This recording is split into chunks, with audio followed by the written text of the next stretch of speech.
Frederick Engels, The Civil War in France. 1891 Introduction by Frederick Engels on the 20th anniversary of the Paris Commune. Postscript footnote A. I did not anticipate that I would be asked to prepare a new edition of the address of the General Council of the International on the Civil War in France, and to write an introduction to it. Therefore I can only touch briefly here on the most important points. I am prefacing the longer work mentioned above by the two shorter addresses of the General Council on the Franco-Prussian War, Chapter 1 and Chapter 2, in the first place, because the second of these, which itself cannot be fully understood without the first, is referred to in the Civil War.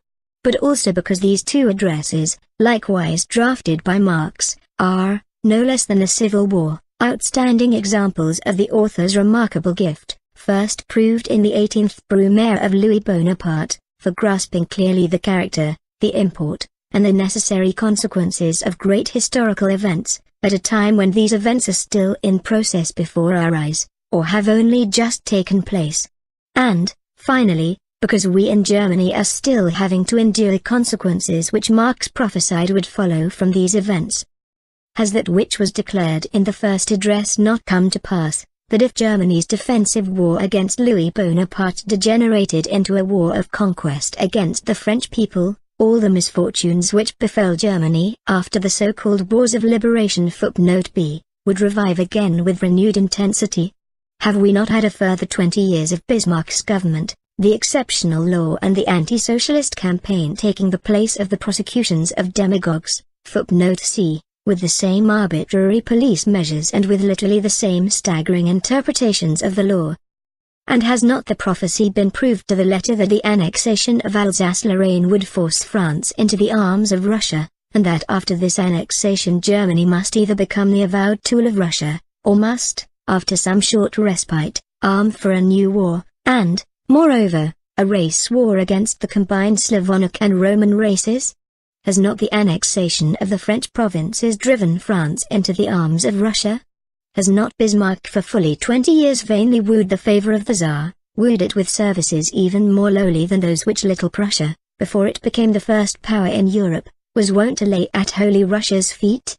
And is there not every day hanging over our heads the Damocles sword of war, on the first day of which all the chartered covenants of princes will be scattered like chaff, a war of which nothing is certain but the absolute uncertainty of its outcome, a race war which will subject the whole of Europe to devastation by 15 or 20 million armed men, and is only not already raging because even the strongest of the great military states shrinks before the absolute incalculability of its final outcome? All the more is it our duty to make again accessible to the German workers these brilliant proofs, now half forgotten, of the far-sightedness of the international working-class policy in 1870. What is true of these two addresses is also true of the Civil War in France. On May 28, the last fighters of the Commune succumbed to superior forces on the slopes of Belleville, and only 2 days later, on May 30, Marx read to the General Council the work in which the historical significance of the Paris Commune is delineated in short powerful strokes, but with such clearness, and above all such truth, as has never again been attained on all the mass of literature which has been written on this subject. If today, we look back at the activity and historical significance of the Paris Commune of 1871, we shall find it necessary to make a few additions to the account given in the Civil War in France. The members of the Commune were divided into a majority of the Blanquists, who had also been predominant in the Central Committee of the National Guard, and a minority, members of the International Working Men's Association, chiefly consisting of adherents of the Proudhon school of socialism.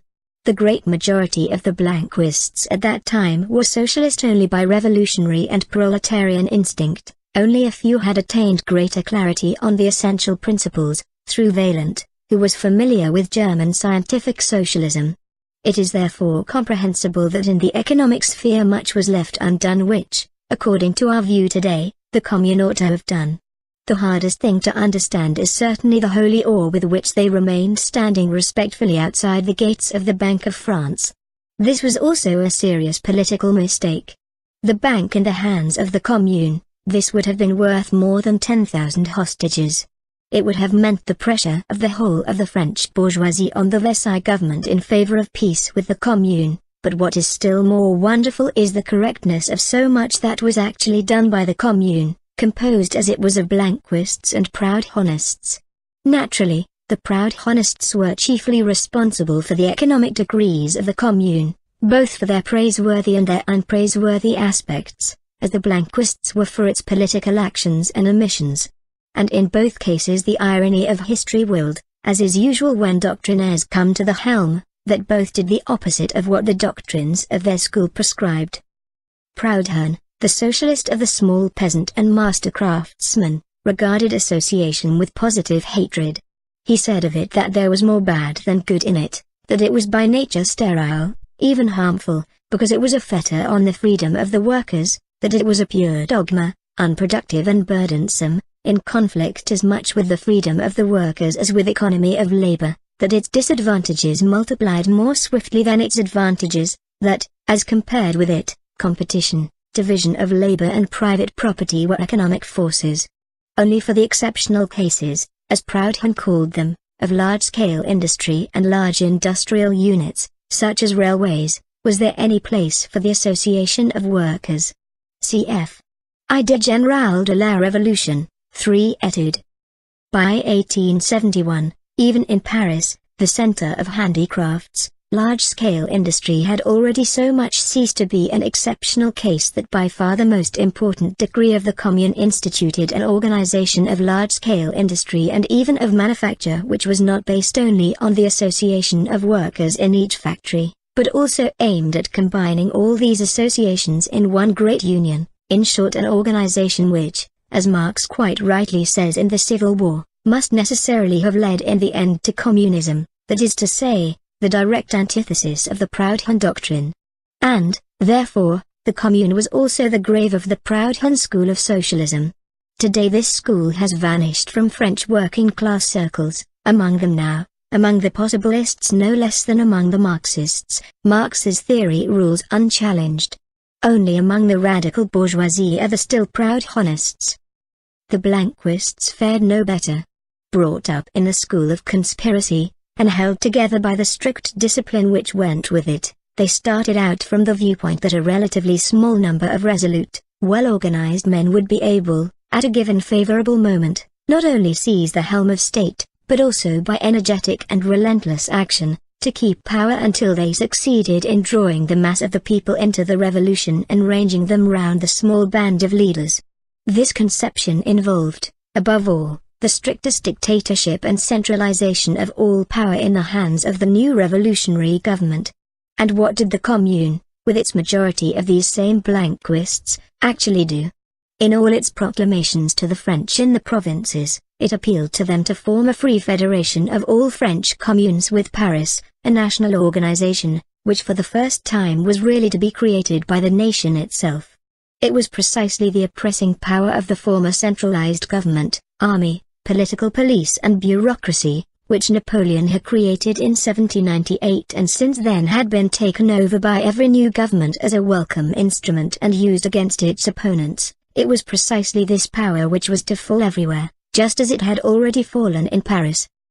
From the outset the Commune was compelled to recognize that the working class, once come to power, could not manage with the old state machine, that in order not to lose again its only just conquered supremacy, this working class must, on the one hand, do away with all the old repressive machinery previously used against it itself, and, on the other, safeguard itself against its own deputies and officials, by declaring them all, without exception, subject to recall at any moment.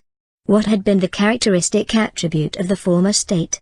Society had created its own organs to look after its common interests, originally through simple division of labor. But these organs, at whose head was the state power, had in the course of time, in pursuance of their own special interests, transformed themselves from the servants of society into the masters of society, as can be seen, for example, not only in the hereditary monarchy, but equally also in the democratic republic. Nowhere do politicians form a more separate, powerful section of the nation than in North America. There, Each of the two great parties which alternately succeed each other in power is itself in turn controlled by people who make a business of politics, who speculate on seats in the legislative assemblies of the Union as well as of the separate states, or who make a living by carrying on agitation for their party and on its victory are rewarded with positions. It is well known that the Americans have been striving for 30 years to shake off this yoke, which has become intolerable, and that in spite of all they can do they continue to sink ever deeper in this swamp of corruption. It is precisely in America that we see best how there takes place this process of the state power making itself independent in relation to society, whose mere instrument it was originally intended to be. Here there exists no dynasty, no nobility, no standing army, beyond the few men keeping watch on the Indians, no bureaucracy with permanent posts or the right to pensions.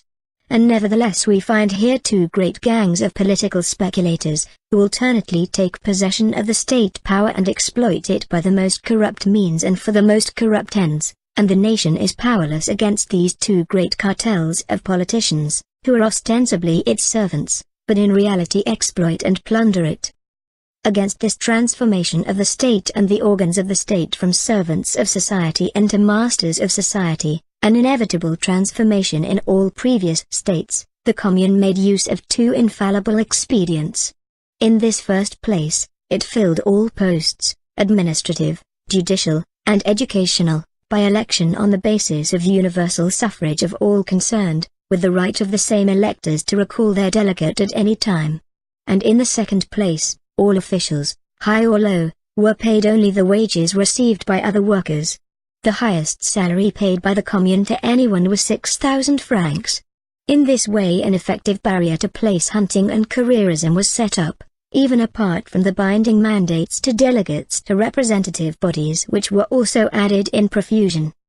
This shattering of the former state power and its replacement by a new and really democratic state is described in detail in the third section of the Civil War.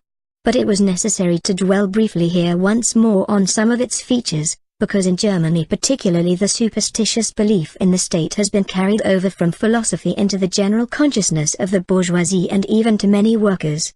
According to the philosophical notion, the state is the realization of the idea or the kingdom of God on earth. Translated into philosophical terms, the sphere in which eternal truth and justice is or should be realized.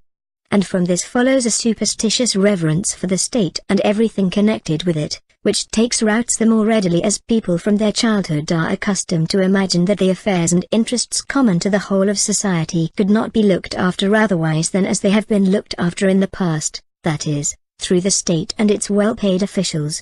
And people think they have taken quite an extraordinary bold step forward when they have rid themselves of belief in hereditary monarchy and swear by the democratic republic. In reality, however, the state is nothing but a machine for the oppression of one class by another, and indeed in the democratic republic no less than in the monarchy, and at best an evil inherited by the proletariat after its victorious struggle for class supremacy, whose worst sides the proletariat, just like the Commune, cannot avoid having to lop off at the earliest possible moment, until such time as a new generation, reared in new and free social conditions, will be able to throw the entire lumber of the state on the scrap heap. Of late, the social democratic Philistine has once more been filled with wholesome terror at the words, dictatorship of the proletariat. Well and good, gentlemen, do you want to know what this dictatorship looks like? Look at the Paris Commune. That was the dictatorship of the proletariat. Frederick Engels. London, on the 20th anniversary of the Paris Commune, March 18, 1891. Footnotes. A. At the time Engels wrote the introduction he was writing for the large audience who had already read the popular book by Marx. His intention was to give new historical data, making for a preface that would remind readers of the content inside the book, but also provide additional postscript information to prompt the reader to reread the work in whole. In this publication we have put the postscript information into this file, and the historical background and detailed account of the Civil War into the introduction. In the original document, the introductory information was placed before the section break above, that is following the paragraph ending, as has never again been attained on all the mass of literature which has been written on this subject. B. The National Liberation War of the German people against Napoleon's rule in 1813–14. c. In the 1820s in Germany, demagogues was applied to the participants in the opposition movement among the German intelligentsia, who came out against the reactionary political system in the German states and advocated the unification of Germany. Demagogues were ruthlessly persecuted by the authorities.